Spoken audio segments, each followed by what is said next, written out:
Hello and welcome to episode 1 of the Gypsy Podcast. My name is Aaron Goodyear. I'm the director of Gypsy Rock and Roll Nomads documentary coming out in the end of February. We're super excited about it. We decided to start a podcast just to basically keep people updated on progress of the film and kind of what we're doing and what's going on behind the scenes, as well as some interviews with current and former members of the band, people close to the band, and just kind of like some local historians or some kind of people who know what they're talking about, who can shed some light on this awesome band, and also we'd like to get the word out a little more on the movie. So a little bit about myself. Excuse me, my name's Aaron Goodyear. I'm from northern Minnesota originally, and I live in Minneapolis now with my family. We live kind of in the western suburban area of Minneapolis, and I work. I've got about 20 years of experience shooting and editing video, mostly video for news and sports. Right now, I'm working in doing a lot of sports. Been doing that for the last 3 or 4 years, so it's a lot of fun. I've done some TV shows. I've edited some long form, shot and edited some long form TV shows. Some local, some national, but mainly news and sports is what my background is in. So. Well, I discovered Gypsy in August of 2014. I was in a bar in Detroit Lakes, Minnesota, which is kind of a rural northwestern tourist town, kind of a vacation town. A lot of lakes and cabins up there, kind of a summer getaway place. And we were in a place called Zorba's, kind of a Minnesota chain of bar/restaurant, super good nachos. I recommend the nachos. $10 and you get enough to have 4 meals out of one serving, so that's nice. Money well spent if you're into that kind of thing. Anyway, so I hear a song on the XM or the satellite radio, whatever's being pumped into the bar, and I immediately think that it's a Santana song. It's got kind of a Latin feel to it. Some hand percussion, hand drums, just kind of that Santana kind of feel. So I'm a music nerd, so I've got my ears are always open to that kind of thing, and I don't know what it is. I've kind of always been a music nerd my whole life. It was kind of taught to me by my dad to be a music nerd. My dad was a music teacher and lover of all things music, and I guess he passed that on to me. So I'm just kind of, my ears are always kind of to the ground for that kind of thing. I'm a Santana fan, I guess, so I thought I couldn't recognize the song right away, and I thought, oh, here's a song by them that I haven't heard. Okay. Well, then, I guess they're in a bridge part, and they come up to the chorus, and the chorus kicks back in, and it's this amazing 3-part harmony that, obviously, if you know anything about Santana, they don't do a 3-part harmony. So it's obviously not Santana, and at that moment, I am discovering that it's not Santana. And then the gears in the brain really start spinning. I managed to pick up a few lyrics over the dull roar of the noise in the bar. Plugged them into my phone, typed them into the Google on the phone, and lo and behold, it popped up. The name of the song was Gypsy Queen, and the name of the band was Gypsy. Okay, great. All right, some band I've never heard before or even heard of before, but they've got kind of a cool sound and a cool feel, and so I dig deeper into the story of this band and who they are. There's not a lot of stuff online about Gypsy. I was able to find a few things, namely that they were from the Minnesota or the Minneapolis area. Some guys were from St. Paul and some guys were from Minneapolis. And that kind of intrigued me just because, I'm from Minnesota and I'm kind of have an interest in a lot of local things. So that caught my eye right away. Then, I figured out that they were the Underbeats before they were Gypsy.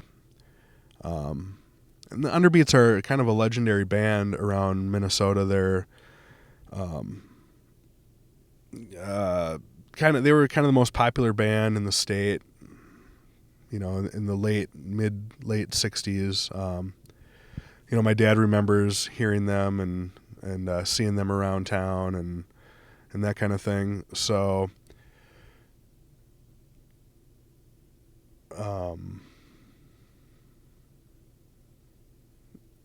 I tried to dig deeper and I couldn't find much. But what I found was an ad that they were playing.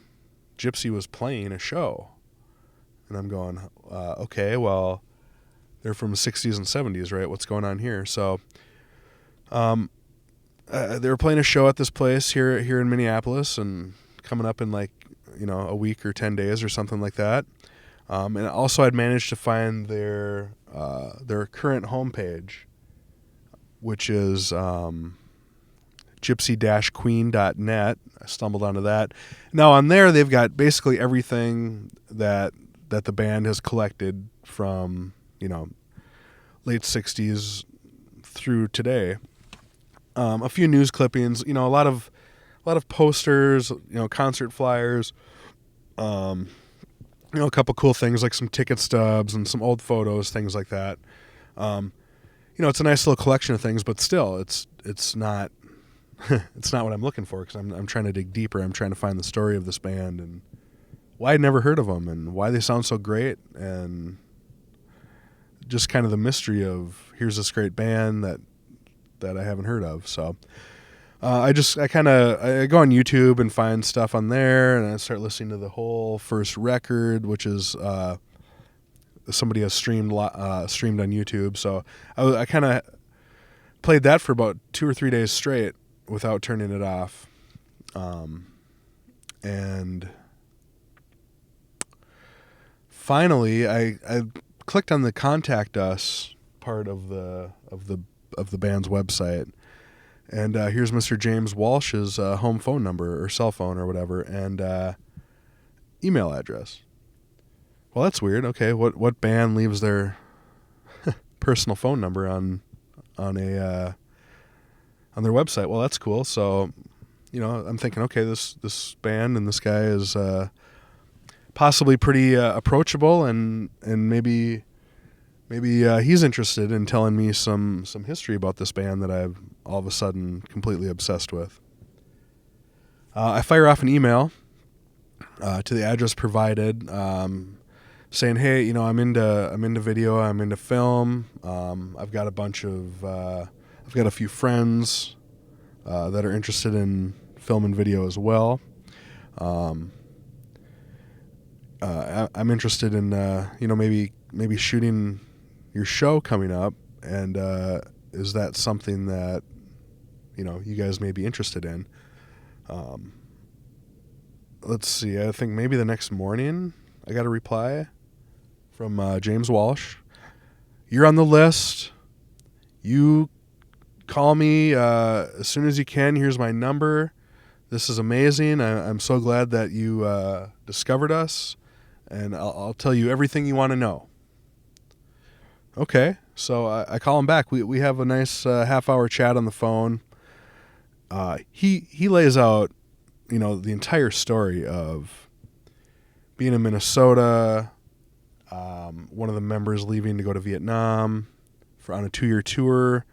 The member, Jim Johnson, returns. They moved to L.A. They're the Underbeats for a while in L.A. They changed their name to Gypsy. They kind of, change with the times a little bit. And here they are all of a sudden finding themselves on the Sunset Strip. In 1969, playing a place called Gypsy's, kind of a. It's been described to me as a place where bands want and get exposure, but the pay is not great, and they play a lot. They'll play, they'll get 3 bands, and each band will play 2 sets, starting at 7, and they'll go to like 1 a.m. or whatever. So it's mainly a place for exposure. A guy from the Whiskey A Go-Go, which is a few blocks down on Sunset in Hollywood, hears about him and walks down to Gypsy's and watches him play for a night. His house band at the Whiskey is currently packing things up and leaving to go on tour, that band being Chicago.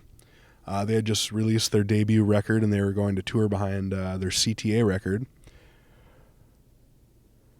And the Whiskey A Go-Go, legendary Whiskey A Go-Go, which gave us the Doors and the Byrds and a whole bunch of other bands. Lo and behold, they have an opening for a house band, and here's this band down the street.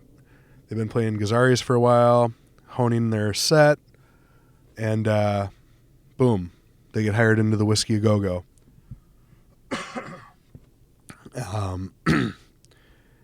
It's a pretty amazing story that these guys have. They play the Whiskey for a while, a year or something like that. And then they go on tour with the Guess Who from, American Woman, These Eyes, that that band. So they go on the tour with the Guess Who for, a couple years. All over Canada, all over the United States, crisscross, here, there. Played every city, every major city, every secondary city, every college campus, every secondary college campus. Just a grueling tour schedule. They released 4 records, and the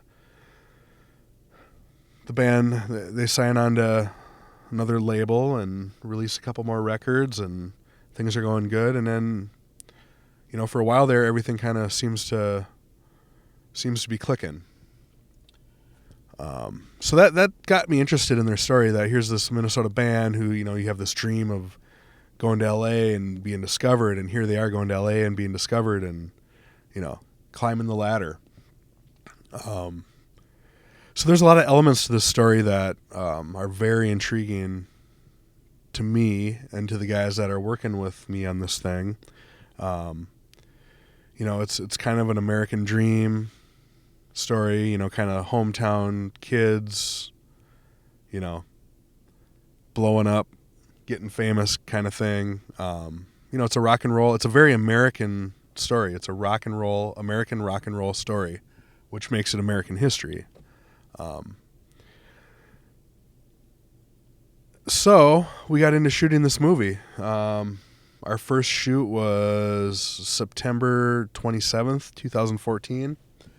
We shot the band playing locally here in Minneapolis. They played at a place called Famous Dave's. It's a rib joint, but they also have a live music venue in Uptown Minneapolis, kind of on a real famous corner, Lake and Hennepin. So if you're from here, you know exactly what I'm talking about. If you're not from here, it's a major crossroads in the city. It's a big, it's a big neighborhood with a lot of people living there and a lot of stuff going on. So they were playing there. I went down there by myself with a couple borrowed cameras and a couple borrowed GoPros. Set up a couple GoPros on the stage, locked down a camera in the back, and then just kind of had a camera in front as like a floater. Shot 4 of their songs just to see if I could do it. Got the feed off the soundboard. Sounded great. Spent the next week or so editing, and showed James and a couple other people, and that live stuff of them playing now mixed with the story, going back to, the story goes back to early 60s, but it's kind of a, everybody was kind of interested in the story. Plus, they're still playing, and they sound phenomenal still. Just awesome. Sound just awesome. So it's got all the elements for a good movie, a good documentary. It's not a live action movie. There's no actors. Everybody from the band has been given it their blessing and has been interviewed by me and my crew.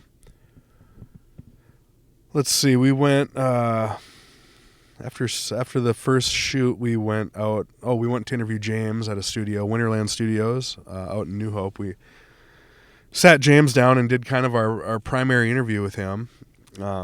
Start at the beginning, bring me to today kind of stuff. And don't skip over anything. I want to hear the whole story, beginning to end. Jim Johnson, guitarist and vocalist, founder of the Underbeats, and guitarist of Gypsy. He's part of the 3-part harmony, which is just the incredible sound of that band. It's James Walsh is one part of that sound.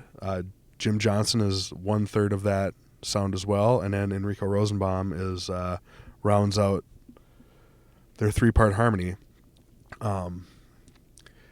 So then we went over to Jim Johnson's house. He lives over in North Minneapolis, and we sat down. Same thing with him. Start at the beginning. Tell me everything. Don't skip anything. You might think this story is not, you lived it. You might think it's no big deal, but it's a big deal from what I've heard and read and talked to other people about.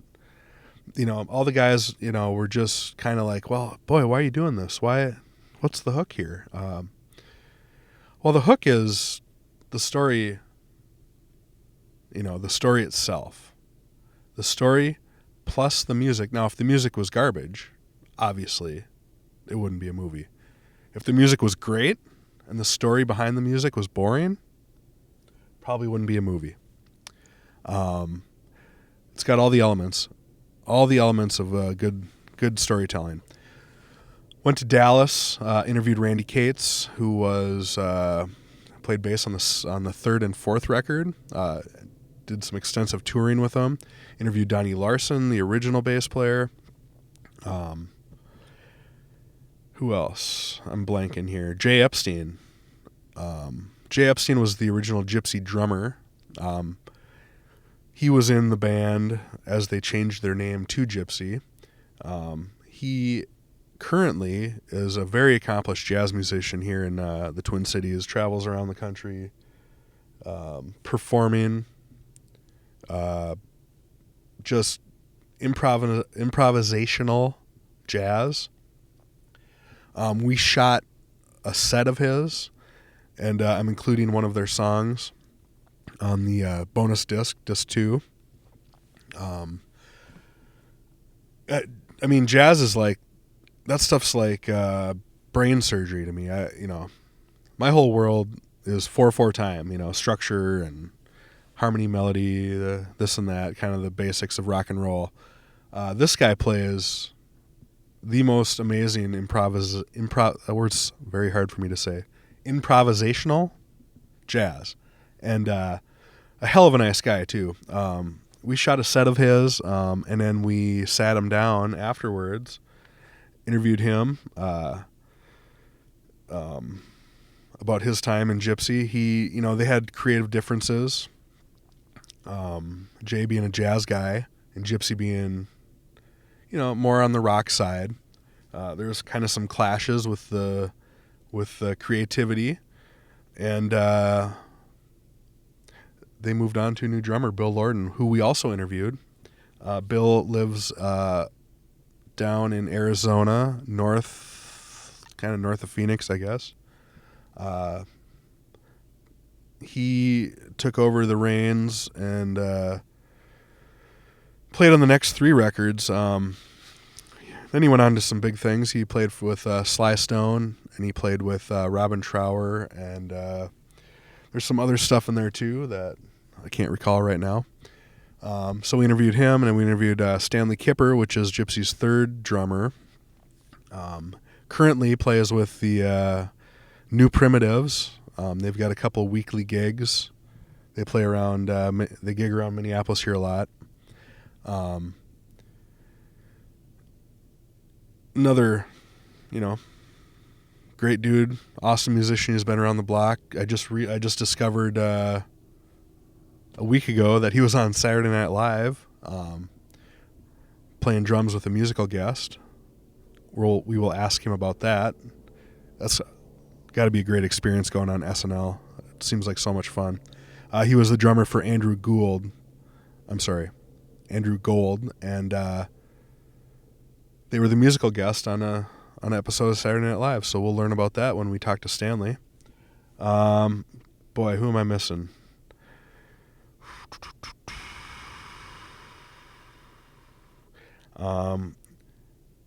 We've done a lot of work with some kind of local guys.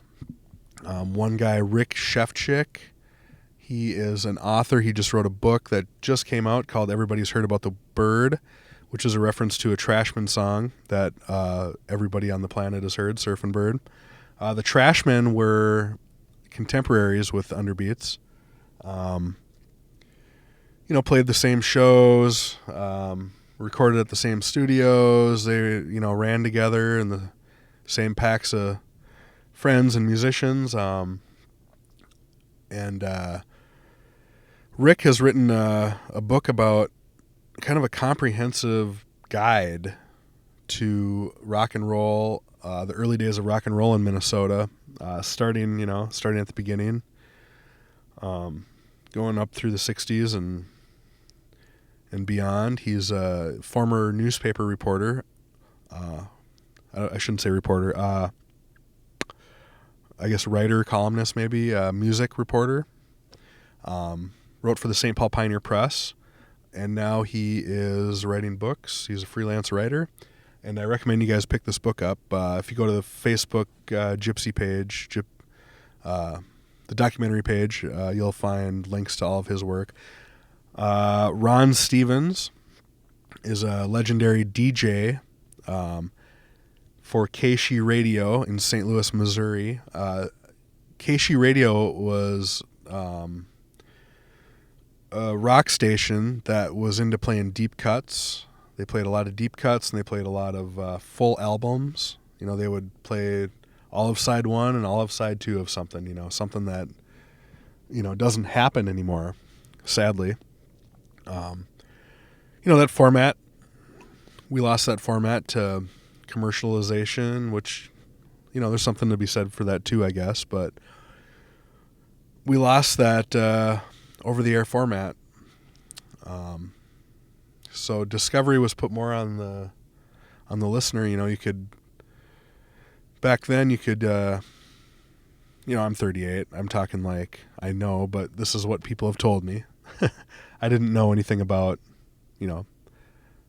that format of rock radio until I started digging into this story. So anyway, Ron Stevens was a DJ, and KSHE Radio played Gypsy a lot. One of the disc jockeys discovered it or heard it or was sent to their station or something, and it was passed around the group of DJs, and it was a local hit down there. Huge fan base down there. They'll go down there and they'll sell out a show, and they'll add another show, and that'll sell out right away. Just a real group of dedicated fans down there. So Ron Stevens was a DJ on the station, and we interviewed him for the film. He digs deep into why the Gypsy phenomenon in St. Louis, and kind of why he thinks they never caught on nationally. He's got a lot of great things to say. Dominic Priori wrote a book he's written many books, but the book that caught my interest for doing this documentary is called Riot on Sunset Strip. He lives in L.A., and we went out there to his home and shot an interview with him. Walking encyclopedia. This guy knows everything about the history of Los Angeles music. He knows a ton about, these bands that have migrated to the West Coast from Minneapolis and St. Louis and Texas and New York and you name it, moving out west to get famous. This guy's an expert on all of that stuff. He's an expert on the Sunset Strip, which is a very remarkable street, probably the coolest music street in America, in my opinion. It went through eras. It went through the big band era. Then Vegas legalized gambling, and all the big bands moved out to Vegas. Rock and rollers took it over, in the 50s, and, hippies took it over. Punks took it over. Hair metal took it over. Motley Crue, that kind of stuff. Van Halen came out of there. All these bands just exploded off of this little street, small. I don't even know how long it is, but just a small stretch of road with a bunch of clubs, a bunch of small clubs. I mean, we're talking 300-400 people capacity clubs that are just, it's hallowed ground out there. Hallowed ground for rock and roll. Nashville has Broadway, Memphis has Beale Street. I'm missing them. I'm missing the big ones, but kind of each genre of music has its own capital. And Sunset Strip in Los Angeles has got to be the rock and roll capital of the world, I would say. In my opinion. Obviously, your opinion may differ. So anyway, we interviewed him. Rick Shefchick and Ron Stevens were kind of our driving forces throughout the film, kind of keeping the thing on the tracks. And then around those guys, we just were peppering in stuff from all the band members. So basically the experts are, I don't want to say narrating it. That's the wrong thing to say. The experts were interviewed, and their interviews kind of are the driving force of the film, and then the band members kind of fill in all of the holes. Obviously, these guys kind of have a big picture view of everything. And the band members, since they're so focused on their thing and what they were doing in their band, that they have more of a focused view of things. And so it's kind of good to mix the super focused view of the band members with kind of the big picture view of these authors and DJs. They kind of saw everything going on from a distance. They were able to see a bunch of different things happening. Whereas if you're in a band, you're focused on your thing. You want your music to sound the best it can. You want your records to sound the best that they can. So you're hyper-focused on what you're doing. Maybe you're not paying attention to everything going on. So it's a nice mix of viewpoints, And so we're done shooting. We shot our last interview, first part of November, maybe the 4th or 5th, with James Walsh. We took him out to Los Angeles with us last June when we were out there interviewing Dominic. We took him to the whiskey. That's all in the movie. We took him to his home that they rented out there, the band house, which happened to be adjacent to or share a property line. I don't know the terminology there. They shared a property line with the LaBianca's home. LaBiancas were murdered by the Manson family in 1969. So Gypsy has these very, they kind of have these kind of Forrest Gump kind of, they just kind of stumble into some wild stuff in their career. And it's all in the movie. So I personally want to thank all of the people who donated on Kickstarter. I don't care if you gave me $1 or if you gave me, $1,000. Every dollar went to this film. whether it be a hotel room or a plane ticket. 4 of us went out to LA. 2 of us, and we spent two nights there, 3 days, 2 nights. 2 of us went down to Dallas for a day trip. We got on the plane in Minneapolis at 6, and we were back in Minneapolis by 10 that night. 6 hours on the ground in Dallas. Hit the ground running. Got a bunch of stuff done down there. We went to St. Louis on, April 10th, 11th, and 12th. We were down there. Gypsy played 2 shows on April 11th. We did a 12 camera shoot on both shows, and we had the audio mastered.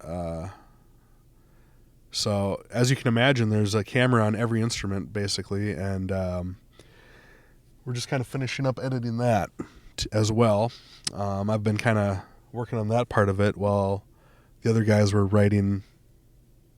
Helping to write the movie. So, they're kind of wrapping that up right now. And I'm wrapping up my editing of the Live at the Wildie stuff. And those guys are wrapping up. And me. I'm in on it too, obviously. But the lion's share of the work is being done by Jared Christie and Sean Skinner. The writing work, anyway. David Mueller... you may know him in St. Louis. He is he's got the most comprehensive Gypsy archive on the planet. I mean, it's amazing. You walk in his basement, and it's a museum. It's the greatest Gypsy archive in the world. He's got everything. I'll send him stuff like, "Hey, look, I see this on eBay. This is on eBay." Oh, I've got 2 of those. I don't need another one, but hey, thanks for showing me that. He's been instrumental in this thing because, obviously he's got flyers, posters, photos. He's got all kinds of stuff. He's got everything that you could ever imagine that you would need for this movie. He's got all the albums, all the 45s. We've shot all that. He's got reel-to-reel tapes. He's got, you name it, he's got it. And a big reason why this movie will look so good is because of David Mueller and his collection and his passion and his drive for this band and helping me to get their story out there. He's real passionate about it. And I thank him. Jack Tweston is he is a film guy down in St. Louis. He shot all kinds of stuff, travels the world shooting stuff, and he has been very kind to help me out with shoots in St. Louis and picking up slack for stuff and making sure stuff gets shot on his own time.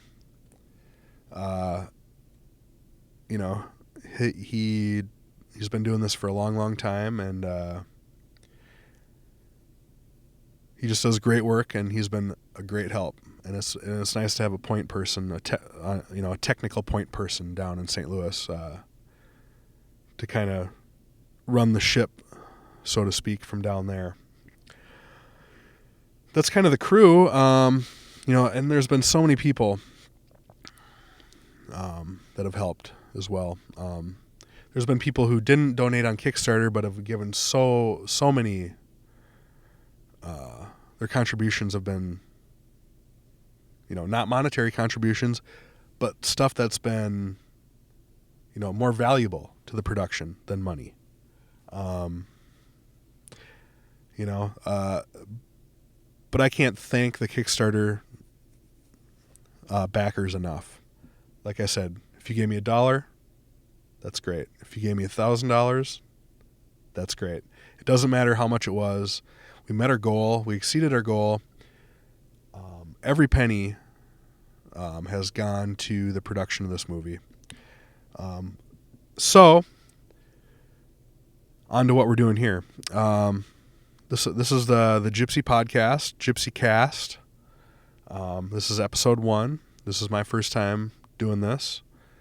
My goal is to talk to every single person who's been in the band, who's still with us. Every person who's been in the Underbeats, who's still with us. In the associated bands, you got the James Walsh Gypsy Band. You got Jump Street. You got the Steamers. You got the Calvin James Band. You got New Primitives. You got Jay Epstein is doing multiple projects. Every time I see him on Facebook, he's off with some other band drumming at some other joint here in Minneapolis and St. Paul and around the country and abroad. So we got a lot to get to. I'd like to have everybody, who's been in the band, everybody close to the band, everybody who's written about the band, everybody, I just want it to be a fun kind of conversation with everybody involved in the Gypsy family, and we'll see how it goes. I'd like to do, an episode a week leading up to the release of the film in February, and possibly beyond that. We'll see how it goes. So, well, that's kind of my introduction and kind of what's going on here with this podcast. So I'll let you guys get back to whatever it was you were doing, and the links to download and listen to it online will be on the Facebook page. And I invite all of you to listen. I will make sure to put up links as we record these and instructions on how you can get them into your device, your iPad, iPod, whatever, you're this, you're that, whatever you got. We'll be sure to get it in there. All right. Thank you for listening. Stay tuned.